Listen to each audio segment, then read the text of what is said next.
Hello, welcome to a new video. Today we're gonna take a look at Necrozma, but in the open Ultra League. And honestly, I had quite a lot of fun with this Pokemon here, so if you enjoyed the video, feel free to leave a like. Let's aim for 500 likes. If you want to also see the other Necrozma form in the open Ultra League, then feel free to leave a like, subscribe if you haven't already. And we're gonna take a look at the team. We're going to have the Tapu Fini running a Nature's Madness in the lead, going to be able to now counter Goodra quite easily as well. We're going to have here the Goodra staying actually in against us as well, meaning they could be weak to us in the back, and so we decided to swap out into a Giratina, which is going to be our say-swap here, running the moveset of Shadow Claw, the Dragon Claw, as well as Shadow Sneak. Getting out the opponent Charizard is going to be quite good for us. We could have Ancient Power, we might be able to force a shield from the opponent immediately here as well. But of course, as we saw already in the beginning, the opponent stayed in because they're going to be weak against our Tapu Fini in the back, and here is the Pokemon that is weak to Tapu Fini. Anyway, the game was horrible today. I cannot say anything other than this. Like, frame drops were extreme. Like, the last few days were actually kind of okay for me. Yes, I lost like few games with frame drops as well, but today was horrible to play. So yeah, there are some games that I definitely lost because of this. Here we're going to unfortunately go up against the Shadow Claw variant of the Typhlosion, which is so much worse for us. We can see it here already. Shadow Claw is chunking away the Necrozma's health, as we can still reach one Dark Pulse. We're going to be a little bit in a difficult spot here, and I decided to go for Nature's Madness over Surf. My win con here is actually not going for the double Surf to knock them out, but my win con is here to farm them all the way down with the defense drop of Nature's Madness. Thunder Punch coming through, we still have one shield, so I have to go for double Thunder Punch, and as he goes away with 1 HP, we are supposed to win this battle if we can get one more fast move through, which we can, and so we can move on to the next opponent. Giratina in the lead is going to be quite a neutral matchup for us as a Tapu Fini. Tapu Fini has resisted fast move damage as they do neutral damage, but we have super effective charge move damage as they only have also neutral damage here. So it is quite a neutral one in general. They usually let the first move go through. I did not hit all the bubbles here either because of lag, I guess.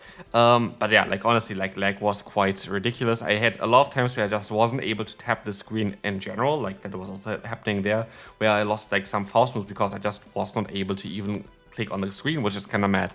But here we're going to get out the opponent's Tentacruel. Of course, would have been lovely to get some more damage with the Nature Madness in the beginning already against the opponent, but Tentacruel is usually running Blizzard and Scald in this Ultra League meta, allowing us to use a shield here on a 80 energy move of Blizzard. I think it's 80. I think it is actually 75. It's not even 80, is it?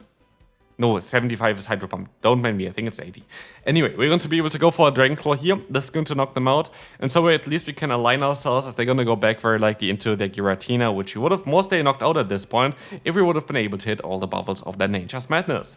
But anyway, they can go for Dragon Claw, we barely survive, and we just have to hope there's something in the back that we can deal with our Necrozma. Let's find out what it's going to be. It's going to be that Annihilate, and we can go for those super effective stab Shadow Claws against the opponent. As I decided to go for a Night Sash, it does not do enough damage to knock us out, even though it's double super effective. It was not enough. We can go for a Dark Pulse, try to get them low, but at this point I was thinking, it's actually the best way for me to just go for the full farm down here, because Shadow Claw is chunking away the health of the opponent. We can see it here already, the opponent is insanely low. I don't have to go even for another charge move, as now Water Gun down should be the way to go. But trust me, we're going to see quite a lot of Moongeist beam landing here today. Virizion in the lead. Our backline is quite decent against this Pokemon, but I can want to stay in and I can want to try to catch a move, but I did not expect them to go straight for that Leaf Blade, so that's on me. I'm going to use a shield here, and I'm just going to try to catch the next Leaf Blade onto my Giratina, which does work out quite well here, as it's going to be resisted damage coming through. We still have the Nature's Madness stored on our other Pokemon, and yes, this team can struggle a little bit against Feraligatr, as Feraligatr has Shadow Claw being super effective against our backline. I thought that Tapu Fini would be a bit better against this thing, but honestly, Shadow Claw is just adding up too much against Tapu Fini over a long period of time as well, which is kind of annoying. But here, we are still going to be able to go for another Dragon Claw, get them quite low at least, and so they have a shield advantage. We know that they have that Grass-type Pokemon of Virizion, but we are still having to see what they're going to have in the back. Otherwise, as we see some more lag, I think I would have been able to go with the full farm down before the opponent would have got to a move without like that nice frame drop. But as you're gonna see here, we're gonna get out the opponent's Virizion. We can go for one move. We can try to go for another move, and as soon as we're going to have a shield advantage on our Necrozma while still having 0 shields on the opponent's part, we're going to be in a great spot, because now, like, Moongeist Beam, especially in the Ultra League, is just chunking away. Like, the damage of Moongeist Beam is ridiculous. We can let one move go through here. It's going to be that Stone Edge, and let's take a look at that nice damage output of Moongeist Beam. A neutral hit here from Necrozma, stab, boom, nearly knocking out a non-shadow variant of the Poliwrath. No, the shadow variant would have been down here for sure. And like this, we can go for the full farm down, get up to another move here with our Necrozma, going for another Moongeist Beam, and look at that damage again. Debuff damage, going to still knock out that Virizion.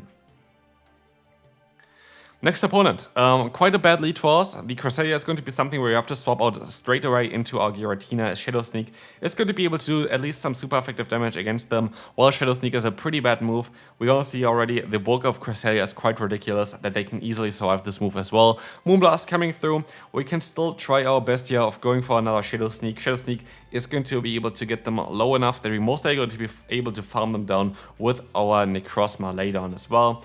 As we are going to let the move go through. I should still be able to survive it, and I don't actually. And I was like, how did this happen? We're going to be able to go for the full farm down here though, but not after, like, before we can take another charge move here. And I think they also had some lag while charging this one up, because I feel like Moonblast should have done more damage, but I will take it as I gonna swap out into a Shadow Swampert. I could try to catch a Hydro Cannon onto my Tapu Fini, which is most likely the best play that I can go for, but I kind of missed the point of swapping out here, so I decided to stay in for a little bit. Try to go for another move soon as well, but they actually were outspeeding me a little bit here, which I did not expect. We can still try to go ahead and go for that double Dark Pulse, but I should have went for one more fast move beforehand, as they're going to actually use a shield here, so that's fine. I can now knock them out here with that next Dark Pulse, and in the back they're going to have, let's find out what it's going to be. It's going to be the Registeel, and we have to see if we can still land that Moongeist Beam, as we are going to have that stored. The opponent decides to forfeit this battle here in their own way. And yeah, that's going to be it for this battle. I'm just going to cut it out now real quick, and yeah, see you then. Yeah, they never really came back, so I'd rather just cut out the rest of the battle where they just like took some serves. I feel like that's going to be better for the video anyway. Like, yeah, we were able to win the battle there because they never even if they stayed in there, we should have been able to win the battle anyway. So here we're gonna see the opponent having the Feraligatr against us, not an ideal matchup, and we can see already the kind of issue that I have with Feraligatr, especially if they're going to have also a Sandslash in the back, but at least we're going to be able to get this one out. 2 Shadow Claw users already, which can be quite tricky for our other Pokemon in the back. Our Necrozma does not appreciate this at all. I'm actually really curious on how good the other Necrozma would be, so again, if you want to see another showcase for Necrozma, but for the other form in the Open Ultra League, then feel free to leave a like on the video, would really appreciate it. Let's aim for 500 likes there, would help me out quite a bit as well on that channel. Anyway, we're going to be able to go for a Dragon Claw here, getting them a little bit low. Let's see, they decided to knock me out, of course. They might be able to still get to a drill run as well against me with that thing here, but we're still going to be able to at least take it and keep our shields for our Necrozma, but it's going to be a tough battle to still win. Let's see what the opponent going to go for. They're going to go ahead and go into their Poliwrath. We can still try our best here to win this battle, but I have to let the move go through here, expecting an Icy Wind. This is going to be quite nice for me to, yeah, let this one go through here. We can go for the Dark Pulse bait, which is going to be hopefully successful. It is. They very likely just want to go for another Icy Wind. And at this point, I kind of don't want to go for another bait. I kind of just want to go straight for the hard-hitting damage of a Moongeist Beam. We had 100 energy, a most amount of energy I can store up. This is going to hurt quite a bit, as they're going to go down from this move as well. I maybe make a little bit of a mistake by not swapping out earlier, but I think I could have not really swapped out earlier. And now I just have to hit the serve and win the battle. And I can't. If I had the Surf, I would have got the shield from the opponent. I still had a Dark Pulse stored already on my other Pokemon. I would have been fine. But like this, I just barely lose this one. Very close battle, but here we're going to encounter a great lead for us. They swap on into the Cresselia straight away, and you see already the lag coming in, which is quite ridiculous. And I think this is also one where the fast moves are not coming through all the time. Let's find out here. Yeah, look at this. Like, I did try to go straight for the charge move there as well, but the opponent just got 2 free fast moves in for no reason at all. Just Niantic being trash at basically programming their game there. Like my internet connection is totally fine. Nothing else really happened there, but like I was just not able to hit those bubbles, or like just in general hit the fast moves there, which is quite annoying. We can go for another Moongeist beam and knock out that Cresselia. I think a Dark Pulse would have been enough, but that was a little bit of an overkill. I think it's still going to be fine. Let's swap back out into the Mandibuzz. We still should have a great shot here. We can go for a Dark Pulse, which is going to do like, what, 10% or something. Not really too crazy. They swap out into the gels, and I decided to go ahead and go straight for that Nature's Madness. Trying to drop the opponent's defense, as now I can swap out into my Giratina, go for the super effective Shadow Claw, try to go for even a Shadow Sneak as well, and I think we're going to be in an okay spot here. Let's take a look at this. We're going to see the Shadow Ball coming through. We can try to go for the Dragon Claw against the opponent, which is going to be able to connect, get a lot of damage onto them, and even if they're going to knock me out, I still should be fine. Like, this Pokemon here is not really worth saving at all. Surf coming through anyway, I can go for the full farm down, and now I should just go straight for the Dragon Claw against the opponent, but they decide to go straight for the Aerial Ace, which is a very smart move. And now it's down to Tapu Fini against a Mandibuzz. And you might think, oh, you have a Fairy-type Pokemon against a Dark-type Pokemon, that's going to be easy for you. It was actually way closer than I thought here, because the thing about the opponent here, they're quite bulky, they're quite spammy, and Aerial Ace is just starting to chunk, and Aerial Ace is starting to worry me. We're going to be able to go for one Nature's Madness, going to be able to get the defense drop, but we need to at least reach another one here. Surf is not going to do it for us. They decide to go for another Aerial Ace, and look at this. We are very low. One more Aerial Ace is all it takes to knock me out. They can go for it, but we still have one more shield. And now it's down to if this Nature's Madness is going to be enough to knock out the opponent's Mandibuzz, and let's find out it is going to be the case, and we can move on to the second to last battle. Dragonite here. It's going to be quite a lovely lead for us, as we're going to be able to resist everything they're going to go for, but still, look at the damage that the superpower is going to do here. It's actually quite a lot. And so we're at half health as they're going to swap out perfectly onto the Regis here, and I was like, oh no. I can still get up to another Nature's Madness, and I don't have to swap out straight away, as all the energy is going to be wasted against the Giratina. But honestly, you see it even in the recording here, where it's already sped up and you don't really actually see the as much as I saw it. It's still quite clunky here, and I even used ice on my phone. I literally cooled my phone down as cool as possible and still didn't work after, like, yeah, before it was way worse though. Like, this is actually still a little bit of better gameplay than I was experiencing in the beginning. But here we will see the opponent swapping back into the Dragonite. We are prepared for this. We have two Dragon Claws stored. As you're gonna see here, even with the debuff, it doesn't matter. We're still gonna chunk away the health of the opponent, and they cannot really do anything about it, as we can go for the combo play here, getting a shield, getting the knockout for sure as well with a Nature's Madness. And let's see what they're gonna go back into. They might come back into the Dorichi still, but now they're gonna decide to go into the Feraligatr, which makes this all a little bit awkward, because I am kind of forced to use a shield here, and I'm kind of forced to hope that the opponent decides to go ahead and no shield this one. But they decide to use a shield here, and now it's down to our Necrozma to win this battle. I kind of need to catch a move as well, and that is all going to be a little bit of a tougher one. We decide to go for the Necrozma first and now try to swap out, which does not work at all. And so the opponent is going to be in a solid spot. They decide to go for the Hydro Cannon, knock me out with that, and they decide to go for one more fast move, and I think they should be kind of energy dry now at least. That's at least what I think. And they decide to stay in for a little bit longer. I can go ahead and go for a Dark Pulse against the opponent. I was like, yeah, one more fast move, I should be able to get through and win the battle.